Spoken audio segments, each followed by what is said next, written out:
Hello बच्चों, let's read this question. The question says fill in the blanks. Let R be the relation and defined by R is equal to x comma y such that x plus 2y is equal to 8. Then the range of R is. तो हमें R की range निकालनी है. यहाँ पर मैं लिख लेती हूँ की concept.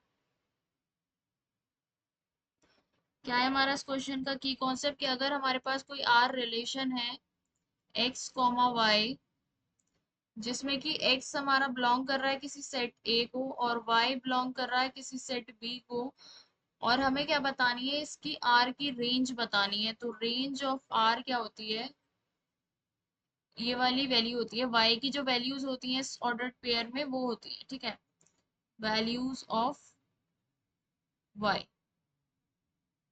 अब मुझे क्या करना है, रेंज बतानी है। यहाँ पर हमारे पास रिलेशन क्या गिवन है, x comma y x plus 2y is equals to 8 और हमारा रिलेशन कहाँ पर है, नेचुरल नंबर पर है। x और y कहाँ बिलोंग कर रहे हैं, नेचुरल नंबर को बिलोंग कर रहे हैं। x y बिलोंग कर रहे हैं नेचुरल नंबर्स को। तो हमें रेंज निकालनी है। तो मैं x की वैल्यू अगर यहाँ पर 1 रखूं, नेचुरल नंबर 1 से स्टार्ट होते हैं, x की वैल्यू 1 रखूं तो मेरे पास क्या बनेगा, ये 2y इज इक्वल टू 8 और y 2y is equal to 7 आ जाएगा। देखो 1 रखे, 1 plus 2y is equals to 8 और 2y इज इक्वल्स टू 7 और y की वैल्यू मेरे पास यहाँ पर क्या बनेगी, 7/2। तो ये तो नेचुरल नंबर नहीं है तो हम इसको कंसिडर नहीं करेंगे। हम अब x की वैल्यू, यहाँ पे हमने क्या किया था, x की वैल्यू को 1 रखा था, अब x की वैल्यू को हम 2 लेते हैं। x की वैल्यू को मैं क्या लेती हूँ, 2 लेती हूँ। तो x की वैल्यू को 2 लूंगी तो ये 2 plus 2y is equals to 8, 2y is equals to 6, y is equals to 3। तो यहाँ पर 2 भी नेचुरल नंबर है, 3 भी नेचुरल नंबर है, तो ये तो हमारे पास, हम इसको कंसिडर करेंगे ये वाली वैल्यू को, एक y की वाली वैल्यू को हम लेंगे। और अगर मैं x की वैल्यू को 3 रखूं यहाँ पर तो क्या आएगा मेरे पास, 3 plus 2y is equal to 8, 3 plus 2y is equals to 8 आ जाएगा और 2y इज इक्वल्स टू 5 आएगा, y इज इक्वल टू 5/2 आएगा।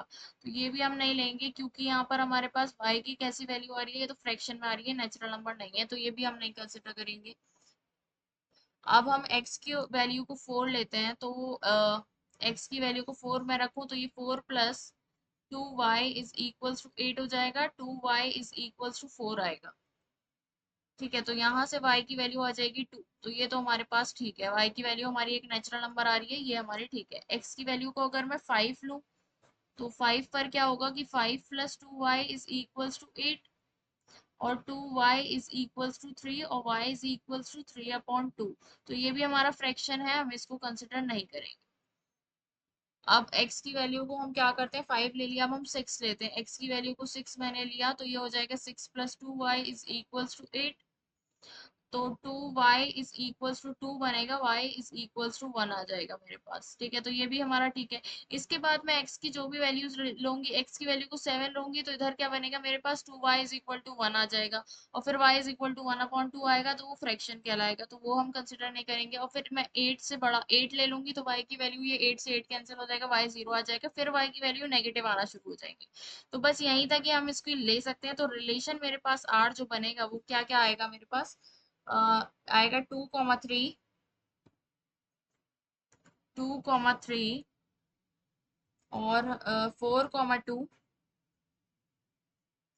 और हमारे पास है 6,1।